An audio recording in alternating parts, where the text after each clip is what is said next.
오늘 우리에게 주시는 하나님의 말씀은 느헤미야 1장 4절에서 11절까지의 말씀입니다. 내가 이 말을 듣고 앉아서 울고 수일 동안 슬퍼하며 하늘의 하나님 앞에 금식하며 기도하여 이르되 하늘의 하나님 여호와 크고 두려우신 하나님이여 주를 사랑하고 주의 계명을 지키는 자에게 언약을 지키시며 긍휼을 베푸시는 주여 간구하나이다. 이제 종이 주의 종들인 이스라엘 자손을 위하여 주야로 기도하오며 우리 이스라엘 자손이 주께 범죄한 죄들을 자복하오니 주는 귀를 기울이시며 눈을 여시사 종의 기도를 들으시옵소서. 나와 내 아버지의 집이 범죄하여 주를 향하여 크게 악을 행하여 주께서 주의 종 모세에게 명령하신 계명과 율례와 규례를 지키지 아니하였나이다. 옛적에 주께서 주의 종 모세에게 명령하여 이르시되 만일 너희가 범죄하면 내가 너희를 여러 나라 가운데에 흩을 것이요 만일 내게로 돌아와 내 계명을 지켜 행하면 너희 쫓긴 자가 하늘 끝에 있을지라도 내가 거기서부터 그들을 모아 내 이름을 두려고 택한 곳에 돌아오게 하리라 하신 말씀을 이제 청하건대 기억하옵소서. 이들은 주께서 일찍이 큰 권능과 강한 손으로 구속하신 주의 종들이요 주의 백성이니이다. 주여 구하오니 귀를 기울이사 종의 기도와 주의 이름을 경외하기를 기뻐하는 종들의 기도를 들으시고 오늘 종이 형통하여 이 사람들 앞에서 은혜를 입게 하옵소서 하였나니 그때에 내가 왕의 술관원이 되었느니라. 아멘. 오늘부터 드디어 느헤미야 시리즈를 여러분들과 함께 나누며 시작합니다. 하나님의 사람들이여 일어나라. 오늘 첫 번째 시간입니다. 영웅이란 말 아시죠? 영웅은 사실은 난세에 등장을 합니다. 미국에서 제가 이제 이민 목회를 할 때 그때가 언제였나요? 그 불멸의 이순신 그 드라마 아주 명배우시죠? 김명민 배우가 주연을 하셨었는데 진짜 막 애국심에 고취돼서 막 가슴 뛰면서 봤습니다. 그때는 이렇게 뭐 요즘처럼 뭐 유튜브로 이렇게 막 뭐 영상으로 이게 아니라 한국에서 드라마가 이제 시작을 하면 일주일 있다 큰 테이블로 만들어져 가지고 미국 마켓으로 오면 가가지고 그거 또 가서 보고 처음부터 끝까지 다 보면서 뭐 나라에 대한 생각 또 이민 가서 살다 보니까는 그런 생각을 많이 하면서 참 임진왜란이라는 그런 그 큰 환란 속에서 이순신 장군을 통하여서 조선이라는 나라가 여러 위기 속에서 이렇게 구원받은 그런 것들 보면서 난세의 영웅이잖아요. 이 말을 바꾸어서 이야기한다면은 시대가 평화로우면 영웅은 등장하지 않는다는 말과 같습니다. 그러니까 모든 게 풍족하고 그러면 사람들은 어떤 기적이나 영웅을 필요성을 못 느끼지만은 소망이 없고 또 어떤 역사의 어둠이 짙게 들리울 때면 사람들은 그 시대를 밝혀줄 영웅 또 기적 이런 것들을 소망한다는 것입니다.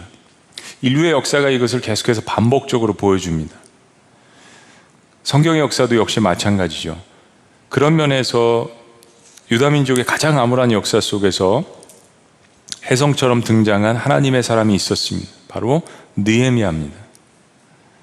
과연 무너진 예루살렘 도시의 성벽들 그리고 무너진 사람들의 상처받은 그런 그 마음들의 영적 성벽들을 어떻게 재건할 수 있을까? 오늘날 우리 시대의 무너진 장벽을 재건하는 소망을 찾는다면 느헤미야서는 우리에게 최고의 지침서가 될 수 있는 그런 하나님의 말씀입니다. 기원전 586년경에 이스라엘의 남유다 왕국은 아시리아를 물리치고 중동의 패권을 차지한 바벨론에 의해서 멸망을 당하게 됩니다. 그때 수많은 유능한 사람들이 바벨론의 포로로 붙잡혀 갔습니다. 그리고 바벨론과 페르시아 지역 곳곳으로 흩어졌습니다. 땅에 영원한 강자는 없는 것이요 영원한 제국은 없습니다. 50년이 가까이 흐른 539년 BC 539년에 바벨론 제국은 바로 그 옆에서 불같이 일어난 메데와 바사에 의해서 페르시아에 의해서 다시 한번 멸망을 당하게 됩니다. 오늘 성경 본문의 주인공인 느헤미야는 바로 이런 환경 가운데에서 바벨론 포로 시절 잡혀갔다가 페르시아 지역에 태어난 그 조상들의 2세, 100년이 넘었으니까 거의 4세, 5세의 히브리인입니다. 그러니까 페르시아의 눈으로 볼 때는 느헤미야는 히브리인 포로의 후손입니다. 근데 이 느헤미야가 갖고 있는 권세가 중요합니다. 위치가 중요합니다. 느헤미야는 에스더를 여왕으로 삼았던 아하수에르 왕의 아들인 아닥사스다 1세 왕의 술 맡은 관원장이었습니다. 자, 이 대목에서 아마 성경을 잘 모르시는 분들은 술 맡은 관원장, 이게 뭔가 궁금해 하실 것 같습니다. 이게 지금 주방에서 요리를 하는 셰프 이런 역할이 아닙니다. 당시에 음식을 맡은 애굽 시대 때 요셉을 기억해 보시면 떡 맡은 관원장 이야기도 나오는데, 술 맡은 관원장, 떡 맡은 관원장, 이 사람들은 정말 왕의 총애를 받고 왕이 정말 신뢰할 수 있는 사람들만 되는 그런 자리, 지금의 대통령 비서실장 그런 역할이라고 여러분들이 보시면 됩니다. 왕이 절대적으로 신뢰를 해야 되고 신분에 전혀 문제가 없는 사람이었습니다. 왜냐하면 당시에 왕을 독살하는 일들이 많았잖아요. 그러니까 왕을 보호해야 되는 그런 입장의 역할을 갖고 모든 음식을 조사하고 상당히 해박한 지식을 갖고 있어야 되고 순발력도 빨라야 되고 여러 가지를 겸비한 다재다능한 재원, 그리고 왕이 가는 곳은 음식을 맡았기 때문에 모든 것을 함께 동행하는 굉장히 막중한 임무였습니다. 왕의 시름도 들어주고 이야기 상대도 되어야 되고, 그러니까 이 느헤미야의 권세라는 것은 페르시아 제국에서 나는 새도 떨어뜨릴 수 있는 권력의 핵심부에 들어가 있는 사람입니다. 자, 그런데 어느 날 그런 느헤미야에게 삶의 터닝 포인트가 찾아왔습니다. 오늘 본문 1절 말씀입니다. 우리 다 같이 한번 읽어보십니다. 시작. 하가리의 아들 느헤미야의 말이라. 아닥사스다 왕 제20년 기슬월에 내가 수상궁에 있는데, 아닥사스다 왕이 보위에 오른 지 20년에 기슬월은 지금의 11월, 12월 겨울입니다. 수산궁은 페르시아 왕들이 겨울에 거하던 것이에요. 그러니까 제국이 넓으니까 좋은 데만 찾아서 절기 때마다 옮겨 다니는 겁니다. 근데 그런 때에 느헤미야가 방금 예루살렘을 탐방을 하고 돌아온 동생, 자기 동생입니다. 자기 동생 하나니야에게 자기 민족의 처참한 소식을 전해 듣게 됩니다. 즉 예루살렘 주변 민족의 노력 때문에 이미 586년에 성벽들이 다 무너졌지만 그것들이 더 회파가 되고, 그리고 히브리 민족들은 계속해서 주변 민족들에게 약탈을 당하고 늘 침략의 위험 가운데 살고 있다는 이 소식을 하나니야에게 들은 것입니다. 자, 그 말을 들은 느헤미야의 반응이 놀랍습니다. 오늘 핵심 구절 가운데 하나입니다. 4절 말씀 다 같이 읽습니다. 4절 다 같이 시작. 내가 이 말을 듣고 앉아서 울고 수일 동안 슬퍼하며 하늘의 하나님 앞에 금식하며 기도하여.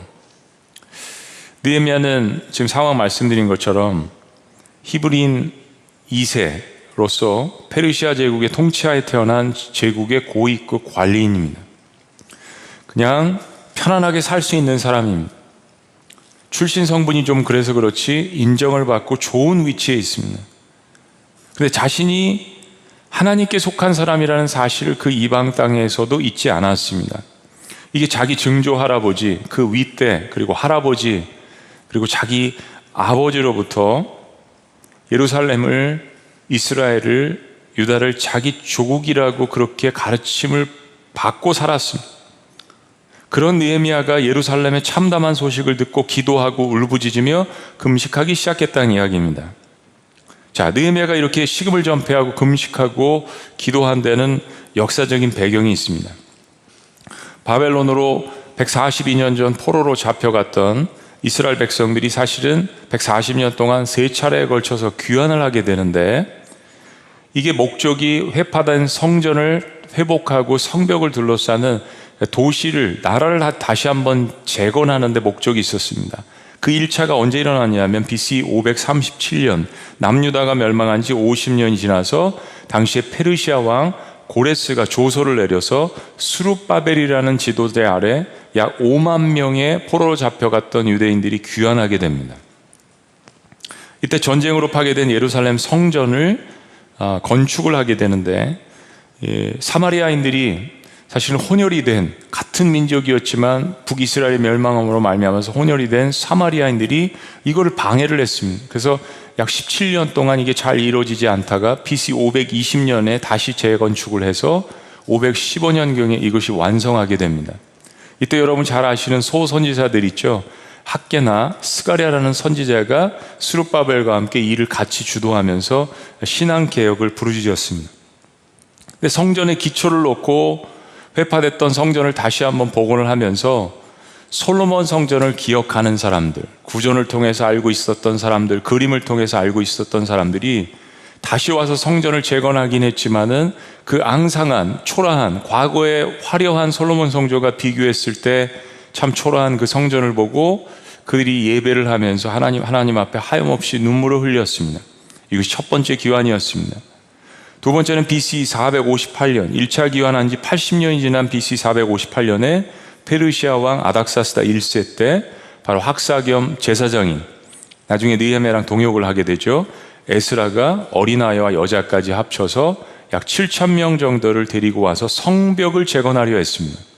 많은 방해로 말미암아 성벽은 재건하지 못하고 신앙 부흥과 개혁을 부르짖게 됩니다. 그리고 기원전 444년 오늘 아닥사스다 1세 때 하나님께서 느헤미야를 부르시게 되는 것입니다. 굉장히 역사적인 인물이죠. 느헤미야가 이방 땅에서 민족의 역사를 경험하지 못한 사람으로 태어나고 자신의 조국과 민족이 사라진 것을 기억도 못하는 그런 환경 가운데 2세, 3세, 4세로 자라날 수도 있었습니다. 그런데 느헤미야는 이스라엘의 역사를 자기 아버지, 자기 할아버지로부터 듣고 자랐습니다. 느헤미야의 뜻이 하나님께서 위로하신다라는 뜻입니다. 전쟁 가운데 조국과 민족이 없어진 이 슬픔을 하나님께서 위로하시고 결국 하나님께서 회복시키실 것을 믿는 소망을 가지고 지은 손자 아들의 이름이었습니다. 부모의 자녀 양육이 이만큼 중요한 것입니다. 오늘은 우리나라를 위해서 목숨을 바친 애국 선열과 국군 장병들의 충절을 추모하는 현충일입니다. 왜 이 날이 빨간 날이 되었는지, 왜 이 날을 우리가 기념을 하는지 자녀들에게 가르치는 일은 곧 역사를 가르치는 일입니다. 단순한 공휴일이 아니라 왜 이런 일들이 존재를 하는지 자녀들에게 가르치는 것. 이제 5년이면 한국 전쟁을 경험한 거의 모든 세대들이 다 남한 땅에서 사라진다고 합니다. 많은 세대들은 전쟁의 참혹함과 휴증을 모릅니다. 저 역시 50대지만 전쟁을 경험한 세대가 아닙니다. 이번에 우리 젊은이 지구에서 코로나 때문에 해외 선교는 못 가더라도 한국 지역에 있는 외국인들을 찾아서 선교를 한다라는 그런 이야기를 듣고 참 너무 잘하는 일이다 마음에 그런 생각이 들었습니다. 근데 특별히 우리 동포들 중에서 인천에 모여서 살고 있는 고려인들한테 찾아가서 선교를 한다, 같이 예배를 드리고 복음을 전한다는 이야기를 듣고 너무 칭찬해 주고 싶었습니다. 이거 그런 100년 전, 200년 전에 그런 일들을 경험하지 않았지만 역사 속에서 배웠기 때문에 그 일을 행할 수 있고 너무 좋은 교훈, 정말 칭찬해 주고 싶은 일입니다. 느헤미야가 그랬습니다. 140년 전에 일어난 민족의 비극을 마음에 담아두고 있던 중에 예루살렘을 방문하고 돌아온 동생에게 그 지역의 처참한 소식을 듣고 하나님 앞에 울부짖으며 기도하고 있는 것입니다. 하나님 역시 예루살렘에서 신음하고 있는 고통받는 사람들의 소리를 들으신 것입니다. 그리고 동쪽으로 1000km나 떨어진 페르시아 제국 수상궁에 있는 히브리인 2세 느헤미야의 마음을 하나님께서 움직이신 것입니다. 난세에 하나님의 사람들을 일으키시는 거죠. 자, 오늘 말씀을 통해서 하나님의 사람들이 일어나려면 어떻게 해야 하는지 4가지를 함께 나누기를 원합니다. 첫째는 문제가 아니라 하나님께 시야를 고정시키라는 것입니다. 문제가 아니라 하나님께 시야를 고정시키라는 것. 여러분, 운전을 할 때 여러분 시야를 확보하는 것은 너무 중요한 일입니다. 믿음에도 영적인 시야가 있습니다. 하나님의 사람들이 일어나려면 믿음의 시야를 확보하는 것이 중요합니다. 보는 눈이 다른 것이 리더십이죠. 다른 사람들은 못 보는데 나는 보고 있는 것입니다. 당시 페르시아에는 조로아스터교가 성행했습니다. 그리고 여러 민족들에게 혼합된 다신들을 우상숭배했습니다. 그런데도 느헤미야는 그런 한복판에서 이방신이 들끓는 페르시아의 정치 권력의 한복판에서 하나님을 섬기고 있었습니다. 이런 너무 유사한 모습들이 많이 등장하죠. 요셉도 그랬고 에스더도 그랬고 다니엘도 그랬습니다. 느헤미야는 하늘의 하나님이 조로아스터교의 하나님이 아니라 우리를 창조하시고 사랑하시고 공의와 거룩으로 심판하시고 하나님의 백성과 함께 하시는 여호와 하나님인 것을 먼저 고백합니다. 자, 5절 말씀 우리 다 같이 읽습니다. 시작. 이르되 하늘의 하나님 여호와 크고 두려우신 하나님이여 주를 사랑하고 주의 계명을 지키는 자에게 언약을 지키시며 긍휼을 베푸시는 주여 간구하나이다.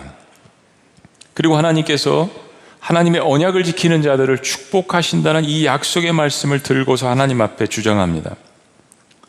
그러니까 느헤미야의 훌륭한 점은 이런 것입니다.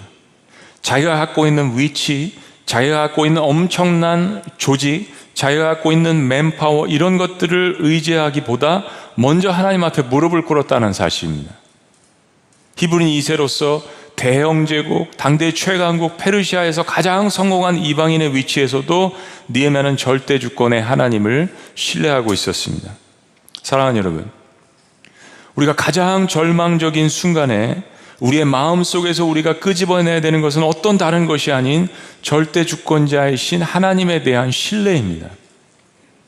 하나님에 대한 신뢰, 우리의 마음속에서 끄집어내고 기억해야 되고 상기시켜야 되는 것. 우리가 요즘 너무 연약한 하나님을 내 마음속에 마음대로 만들어 놓고 요리하는 경향이 있습니다. 이게 컴퓨터 세대잖아요. 컴퓨터 게임 세대입니다. 그러니까 내가 그 가상 공간에 들어가서 내가 왕이 되어서 인생의 주인이 되어서 조종하고 싶은 이런 마음들 때문에 신앙생활 하면서도 하나님을 게임 속에서처럼 손가락 하나로 마음대로 조종하고 싶은, 컨트롤하고 싶은 마음들이 현대 신앙인들의 마음 가운데 있습니다.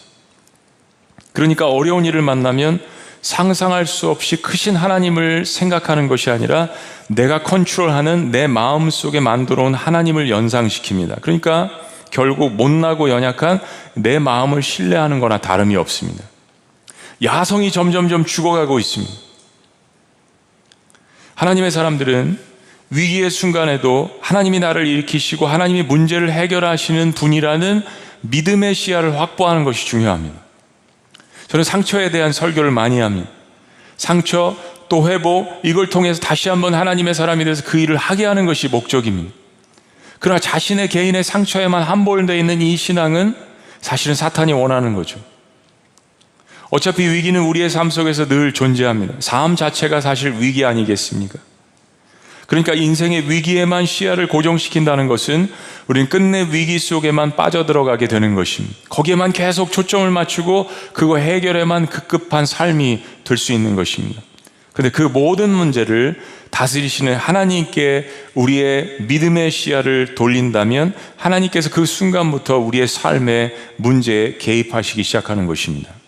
가장 지혜로운 사람은 이 문제를 간파하고 하나님 앞에 빨리 내 인생을 맡기는 사람입니다. 문제는 환경이 아니라 하나님께 시야를 고정시키는 것입니다. 자, 두 번째, 하나님의 사람들이 일어나려면 남의 죄의 문제를 나의 문제로 생각하며 회개하는 것입니다.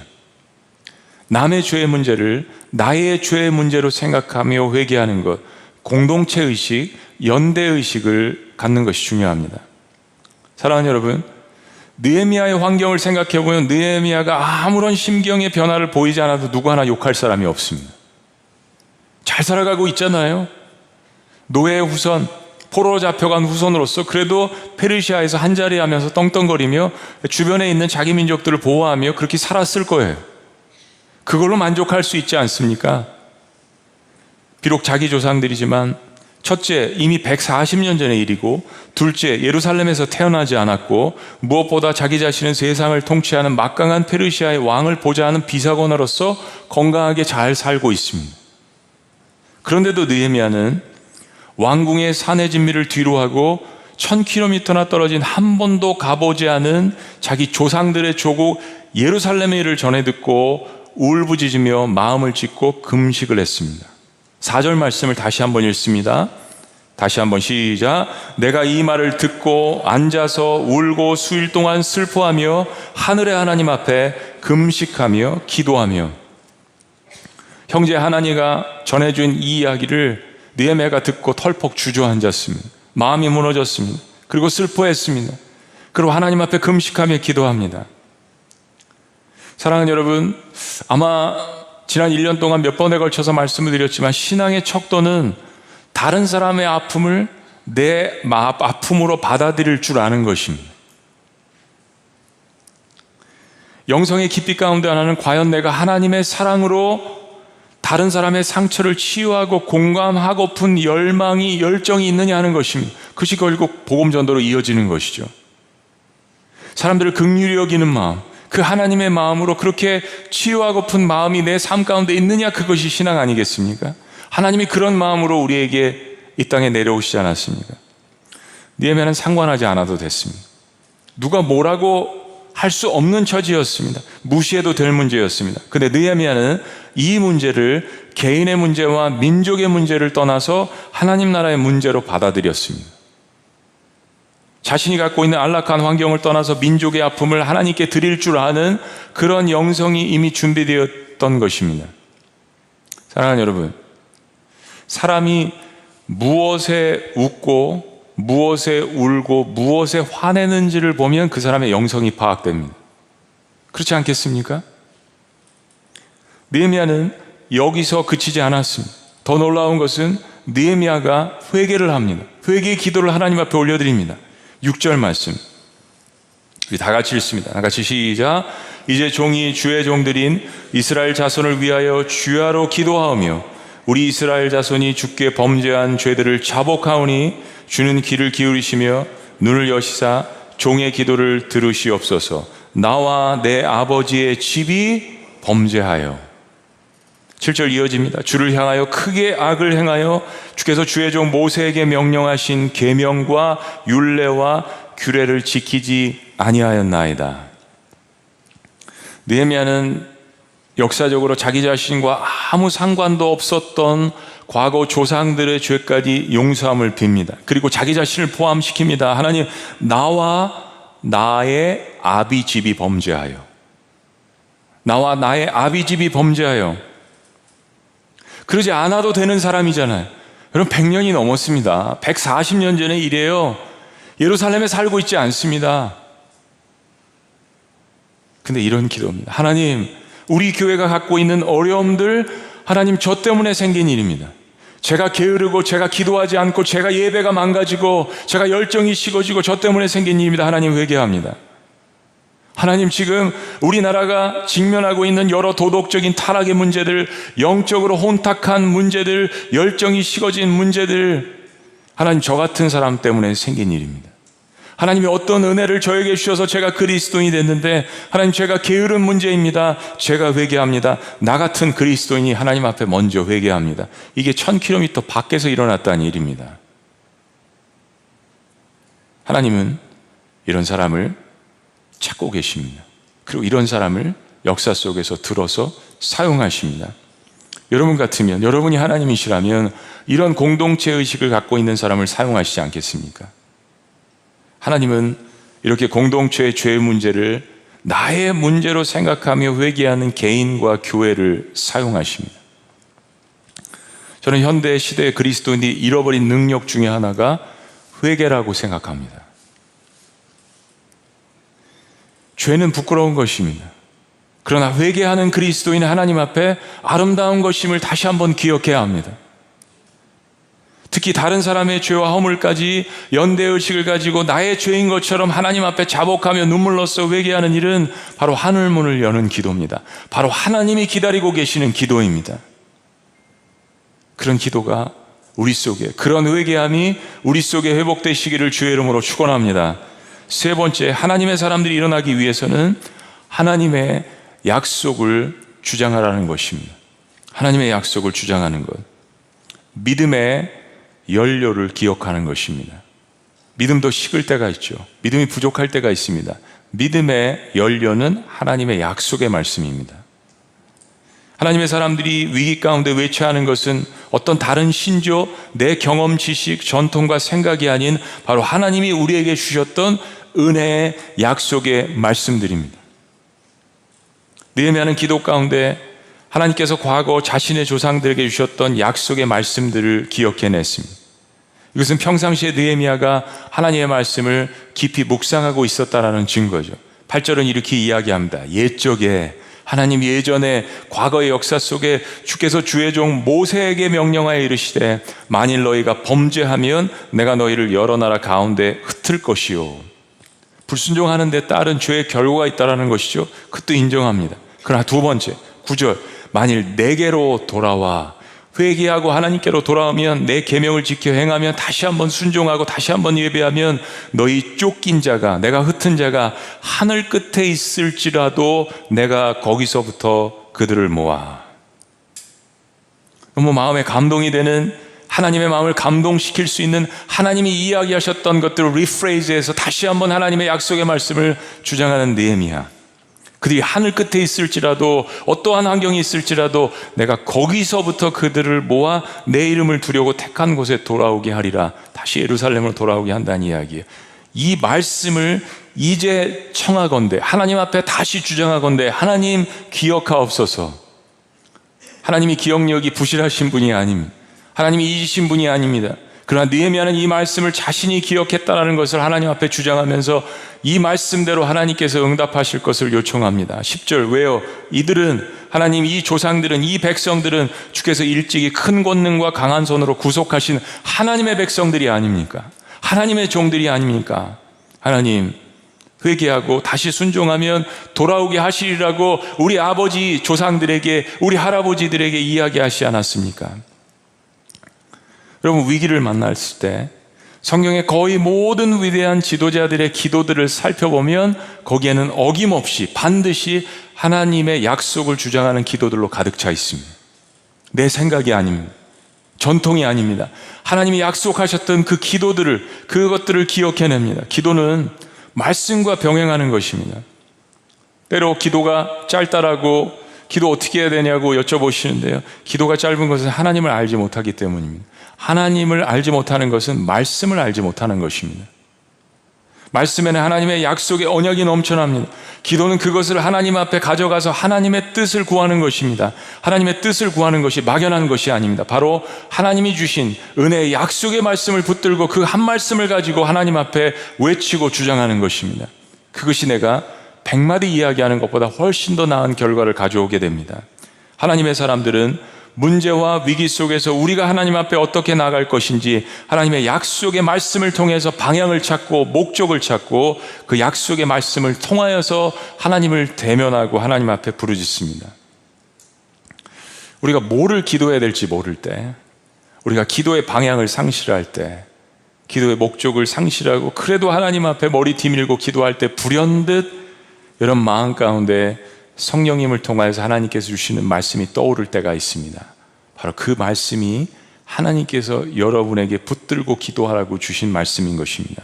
평상시에 묵상했던 말씀, 내가 눈물의 골짜기를 지나다닐 때 하나님께서 은혜로 주셨던 말씀, 그 말씀을 성령님을 통하여서 다시 조명하게 하시고 기억나게 하시는 것입니다. 그 말씀을 붙들고 기도하는 사람들에게 하나님께서 성령의 능력을 허락해 주시는 것입니다. 마지막 네 번째, 하나님의 사람들이 일어나려면 하나님을 향한 뜨거운 열정으로 기도하라는 것입니다. 하나님을 향한 뜨거운 열정. 여러분, 간구의 대상이 하나님이심을 잊어버리시면 안 됩니다. 느헤미야서는 사실은 느헤미야를 기억할 때 성벽을 재건하는 것, 사람들이 많이 모으는 것, 한 손에는 성경책을 들고 한 손에는 칼을 들고 우리가 이 장면을 많이 생각합니다. 그런데 사실 느헤미야 총 13장 가운데 느헤미야의 기도가 12번이나 기록되어 있습니다. 느헤미야는 기도의 책입니다. 기도로 시작해서 기도로 끝나는 기도의 책입니다. 하나님의 사람은 문제를 갖고 늘 고민만 생각만 하다가 끝나는 사람이 아닙니다. 그것은 기도가 아니죠. 고민이 기도가 아닙니다. 느헤미야는 엄청난 권력과 조직을 갖춘 인물입니다. 성경 인물 가운데 가장 뛰어난 행정가로서 평가를 받고 있는 사람입니다. 느헤미야서를 보면 그가 얼마나 치밀한 계획과 행정력과 조직력을 갖고 있는 사람인지를 알 수 있습니다. 그런데 그런 느헤미야가 빈틈이 없는 계획을 갖고 있는 느헤미야가 가장 먼저 한 일은 바로 금식하며 울며 자복하며 회개하며 하나님 앞에 기도로 나아갔다는 점입니다. 2장에서 보겠지만 느헤미야가 예루살렘의 소식을 들은 시점부터 왕 앞에 나아가는 데는 무려 4개월의 시간이 걸렸습니다. 이 시간 동안 느헤미야가 한 것이 바로 기도였습니다. 느헤미야가 예루살렘의 소식을 듣고 그 자리에 앉아서 울며 수일 동안 금식하며 기도한 것은 그가 평소에도 그렇게 기도하며 하나님 앞에 나아갔다는 것입니다. 다니엘이 그런 일을 듣고 창문을 열고 하루에 3번씩 하나님 앞에 기도한 거, 평상시에 다니엘이 그렇게 기도한 것이었습니다. 신앙은 요행을 바라는 마술이 아닙니다. 모든 하나님의 사람들의 신앙은 어떠한 고난도 통과하는 기도하는 능력에서 시작되었습니다. 느헤미야는 기도하며 실력을 갖추며 인내하며 기다릴 줄 아는 사람이었습니다. 11절 말씀입니다. 주여 구하오니, 기도의 대상이 하나님인 것을 확실하게 다시 한번 표현합니다. 주여, 크신 하나님이라고 시작했던 기도, 주님, 하나님, 여호와 하나님, 주님 앞에 간구합니다. 그래서 귀를 기울여 주세요. 저의 기도에 귀를 기울여 주세요. 종의 기도와 주의 이름을 경외하기를 기뻐하는 종들의 기도를 들으시고, 기도하는 사람이 한 사람뿐만이 아니라는 이야기입니다. 이런 마음을 갖고 있는 페르시아 전역에 있는 하나님의 백성들, 같이 기도하는 이 사람들의 기도를 오늘 종이 형통해서 이 사람들 앞에서, 페르시아 아닥사스다 왕 앞에서 은혜를 입게 하옵소서. 하나님, 제가 예루살렘에 가게 하여 주옵소서. 그때 내가 왕의 술 관원이 되었느니라. 이런 겁니다. 하나님, 오늘 이 문제를 안고 이 소식을 듣고 제가 하나님 앞에 기도합니다. 하나님, 제가 하겠습니다. 제가 예루살렘에 가서 무너진 성벽들을 재건하고 고아와 과부들을 보호하고 하나님의 사람들이 마음껏 성전에서 다시 한번 예배할 수 있도록 하나님, 제가 하겠습니다. 하나님, 저를 사용하여 주옵소서. 제가 페르시아 왕에게 일을 알릴 테니 하나님, 은혜를 베풀어 주시옵소서. 그 사람들의 마음을 변화시켜 주옵소서. 하나님, 저를 도와주옵소서. 저를 형통하게 하시고 제가 이 일을 감당할 수 있도록 함께하여 주시옵소서. 사랑하는 여러분, 이 기도 속에서 우리는 하나님의 심장을 봅니다. 여러분, 느헤미야서 읽으시면서 느헤미야 기도 속에서 하나님의 심장을 발견하셔야 합니다. 1000km나 떨어진, 이제는 나와는 아무 상관도 없는 이미 멸망한 오래전의 옛 조국 이스라엘을 향해서 내 부모, 내 민족이라는 마음으로 대신해서 회개하며 하나님을 섬겼던 백성이기 때문에 다시 한번 온전한 상태에서 예배를 드리게 해야겠다는 이 터질 듯한 이 애절한 마음, 하나님의 마음입니다. 하나님의 마음에 비록 불순종하고 그 죄의 대가 때문에 흩어졌던 하나님의 백성들이지만 그들이 다시 돌아오기를 원하시는 그 하나님의 마음이 기도하는 느헤미야의 마음에 이심전가된 것입니다. 그리고 하나님의 뜨거운 열정으로 열렬히 기도하는 하나님의 사람 느헤미야가 역사 속에서 두각을 나타내고 탄생하기 시작한 겁니다. 오늘 이 시대, 전염병 시대, 경제적인 위기를 겪고 있고 동북아 속에서 정치적인 어려움을 겪고 있는 대한민국의 한복판에서 느헤미야의 기도는 우리 모든 하나님의 사람들의 기도가 되어야 합니다. 하나님께서 지구촌 교회에 주신 민족 치유, 세상 변화의 비전이 저의 비전이 되기를 원합니다. 연약한 사람들의 아픔이 저의 아픔이 되기를 원합니다. 공동체의 죄 속에 저도 포함되어 있음을 하나님 앞에 회개합니다. 하나님, 어떤 대가를 치르더라도 이 일이 하나님이 원하시는 일이면 하나님, 저를 사용하여 주옵소서. 제가 인생에 이런 일에 올인하기를 원합니다. 주님, 제가 하겠습니다. 세상의 가장 높은 위치에서 평안한 수상궁에 앉아서 왕의 진미를 먹는 일보다 무너진 사람들의 마음의 장벽을 쌓는 일을 하는 것, 하나님, 제가 하는 일임을 오늘 이 시간에 깨닫습니다. 우리의 가정, 교회 공동체, 우리의 민족 공동체, 다 운명 공동체 아니겠습니까? 다 연결되어져 있습니다. 같이 흥하고 같이 망한다라는 연대의식을 갖는 것, 나를 빼놓고 역사를 설명할 수 없고, 나를 빼놓고 가정과 가문을 설명할 수 없고, 나를 빼놓고 교회 공동체를 설명할 수 없고, 나를 빼놓고 민족과 조국을 설명할 수 없다라는 그 마음 가운데 하나님께서 성령의 역사를 왜 부어주지 않겠습니까? 무너진 성벽, 무너진 예배, 게을러진 영성, 무너진 복음전도의 열정, 무너진 하나님 나라의 비전을 재건하기를 원하는 사람들을 다시 한번 하나님께서 일으키시기를 믿으시기를 주의 이름으로 축원합니다. 특별히 우리가 드리는 모든 예배가 다시 한번 회복되기를 원합니다. 현장이든 영상으로 들으시든 그것이 페르시아든 바벨론이든 예루살렘이든 장소가 중요한 것이 아니라 여러분의 예배가 다시 한번 하나님 앞에 회복되기를 주의 이름으로 축원합니다. 한 사람이 예루살렘 성전을 재건할 수는 없습니다. 그러나 수많은 사람들이 일어나서 벽돌 한 장을 쌓는다면, 회개의 기도를 함께 한다면 우리는 하나님의 일을 능력 있게 감당할 줄로 믿습니다.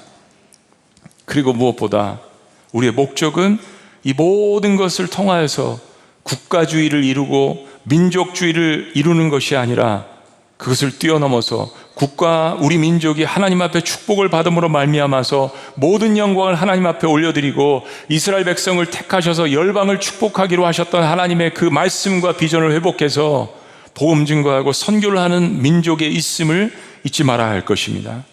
나라가 잘 되고 통일돼서 무엇을 할 것입니까? 국가 경쟁력이 좋아서 그것을 가지고 무엇을 할 거냔 말입니까? 우리의 목적은 거기에 있지 않습니다. 우리가 하나님 앞에 기도를 하고 축복을 받음으로 말미암아서 다른 민족들의 아픔을 공감하고 그들에게 선교사를 파송하고 그들에게 교회를 세우고 하나님 나라를 이 땅에 최대한 주님 오실 때까지 건설하며 재건하는 그 일, 모든 열방들이 하나님 앞에 회복하며 예배를 드리며 주님 앞에 주님이 나의 그리스도라고 주인이라고 회복하는 그 일이 우리의 비전이 될 것을 주의 이름으로 축복합니다. 지금 전염병 시대야말로 하나님께서 곳곳에 심어놓은 하나님의 사람들이 새벽 이슬처럼 용기 있게 일어나야 할 때입니다. 난세입니다. 어려운 때입니다. 누가 영웅이 되시겠습니까? 세상의 역사에서 이야기하는 그러한 영웅이 아닙니다. 하나님의 마음을 가진 하나님의 사람들이 일어나시기를 주의 이름으로 축원합니다. 기도하시겠습니다.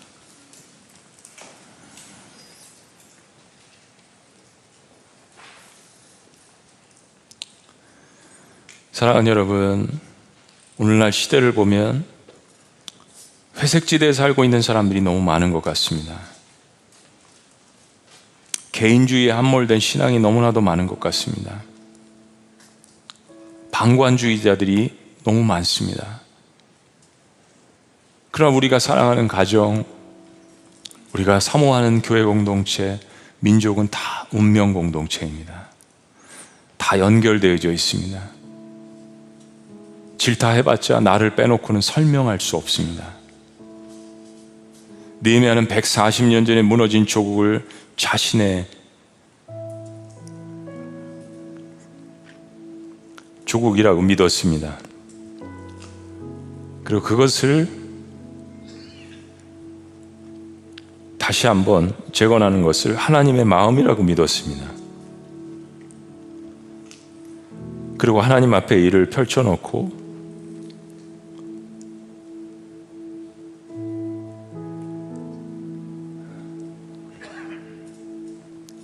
그리고 식음을 전폐하고 금식하며 울며 기도합니다. 거기에 하나님의 역사와 하나님의 응답이 임해서 우리가 아는 예루살렘 성벽의 재건이 시작된 것입니다.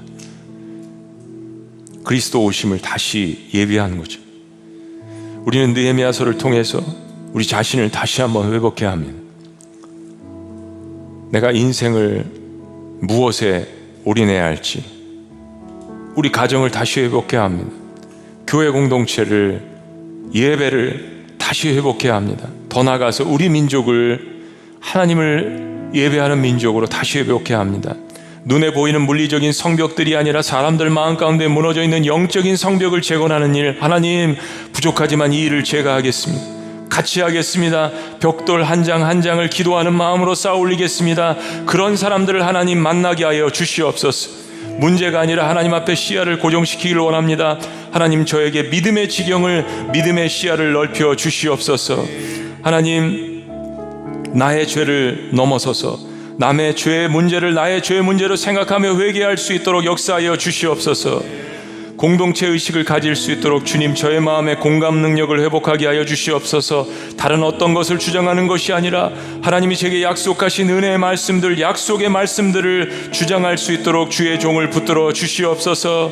저의 믿음의 연료가 떨어지지 않도록 하나님의 약속의 말씀들을 기도의 장작으로 성령의 불을 붙일 수 있도록 인도하여 주시옵소서. 하나님을 향한 뜨거운 열정으로 기도하게 하여 주시옵소서. 그리고 나의 간구의 대상이, 믿음의 대상이 하나님이신 것을 한시도 잊지 않도록 주님 보호하여 주시옵소서. 얄팍한 기도가 아니라 하나님의 심정으로 기도하는 하나님의 사람들이 다시 한번 일어날 수 있도록 주님 우리에게 역사하여 주시옵소서. 하나님, 다시 한번 우리에게 이 위기의 때, 난세 때 가정과 교회 공동체와 민족을 일으킬 수 있도록 하나님, 부족한 저에게 느헤미야의 마음을 허락하여 주시옵소서. 예수 그리스도의 이름으로 축복하며 기도합나이다. 아멘. 아멘. 우리 자리에서 다 같이 일어나시겠습니다. 하나님의 사람들답게 일어나시겠습니다. 그리고 주님 말씀을 생각하시면서 이 찬양을 기도하는 마음으로 다시 한번 고백합니다. 주님, 우리가 주의 얼굴을 구합니다. 주 예수의 얼굴. 이 땅에 오신 하나님의 아들, 공감 능력이 가장 뛰어나신 분, 우리의 죄와 허물을, 아픔을 대신해서 우리를 위해서 울어주신 분, 그 주 예수의 얼굴을 우리가 주님 앞에 구합니다. 그리고 그분을 다시 한번 예배하는 그 세대가 일어날 수 있도록 우리 기도하는 마음으로 주님 앞에 이 찬양을 드립니다. 주 예수의 얼굴을 구하며, 예수의 얼굴을 구하며 예배하는 세대 일어나 주 위에 살며 주 위에 죽으니 이것이 우리의 부르심. 고백합니다. 살기 위해 주 따르지 않고, 죽기 위해 주를 따르며,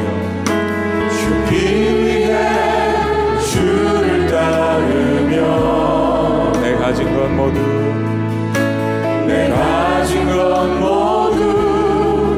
주를 위해 드리리.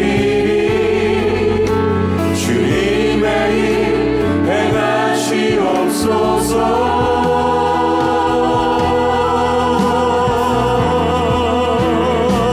다시 한번 부흥을 주소서. 주의 나라가 이 땅에 다시 세워지는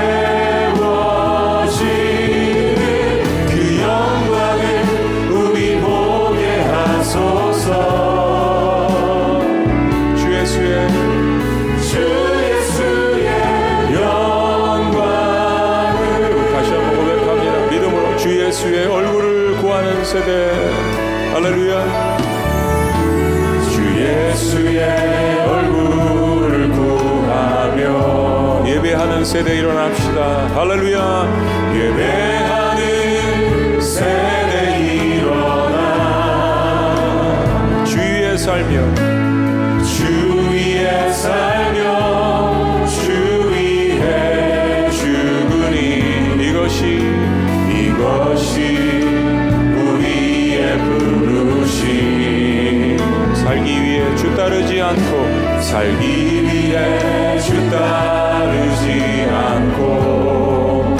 죽기 위해 주를 따르며,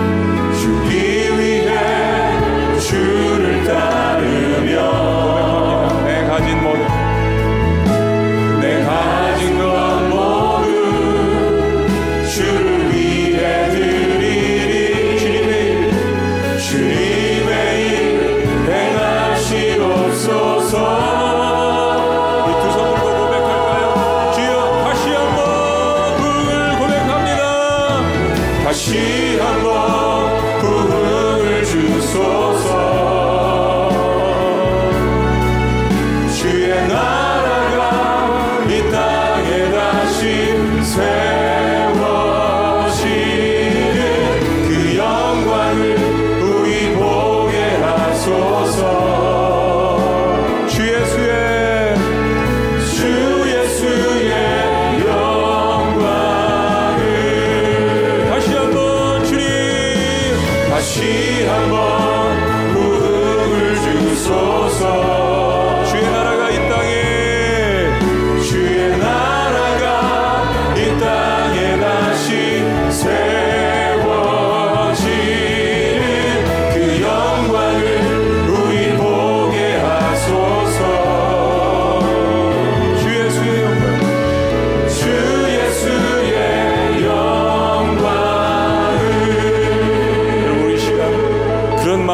1분 정도 우리 기도했으면 좋겠습니다. 하나님, 제가 먼저 회복되고 제가 먼저 일어나기를 원합니다. 우리 가정이 다시 일어날 수 있도록 인도하여 주시옵소서. 우리 공동체가, 우리 민족 공동체가 하나님 나라를 향하여서 다시 일어날 수 있도록 긍휼히 여겨 주시옵소서. 저도 부족하지만 느헤미야처럼 하나님께서 말씀하실 때 벽돌 한 장을 쌓을 수 있는 그런 세대가 되기를 원합니다. 저를 사용하여 주시옵소서. 우리 그런 마음들이 우리 공동체 안에 일어날 수 있도록, 우리 다음 세대 안에도 일어날 수 있도록, 다음 세대를, 우리 가정을 일으키는, 우리 교회 공동체를 일으키는 그런 사람들이 될 수 있도록 주님 한번 외치며 주님 앞에 기도합니다. 주여, 아버지, 다시 한번 우리의 세대가 예수 그리스도의 얼굴을 구하기를 원합니다. 하나님, 우리의 게을러진 예배들이 회복되기를 원합니다. 장소가 중요한 것이 아니라 하나님을 사랑하고 애통하는 마음으로 주님 앞에 나아갈 수 있도록 우리를 긍휼히 여겨 주시옵소서. 게을러진 우리의 영성들과 야성들을 회복할 수 있도록 인도하여 주시옵소서. 기도하는 세대들이 일어나기를 원합니다. 눈물의 영성을 회복하게 하여 주시옵소서. 남의 죄까지 회개하는 하나님 아버지 회개의 기도가 하나님 우리 가정과 교회 공동체와 우리 민족 가운데 있도록 인도하여 주시옵소서. 아버지,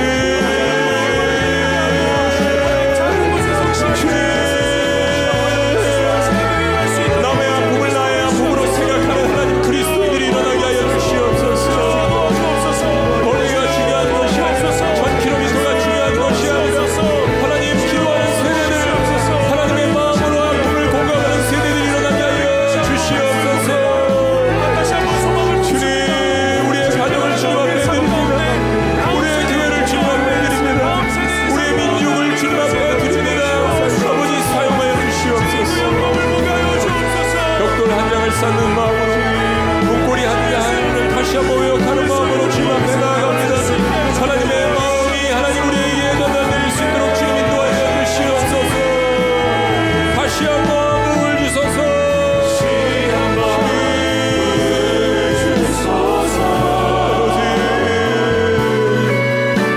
회복되게 하여 주시옵소서. 하나님 나라가 회복되는 것이 우리의 유일한 목적임을 기억하게 하여 주시옵소서.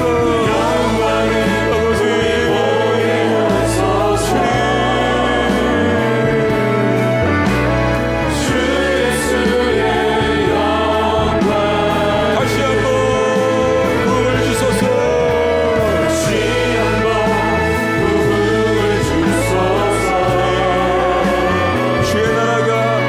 주의 나라가 이 땅에 다시 세워지는 그 영광을 우리 보게 하소서. 주 예수의 영광을. 그렇습니다. 주 예수의 영광을. 여러분, 우리가 기도할 때 하나님 아버지의 심정이 느껴지지 않으십니까?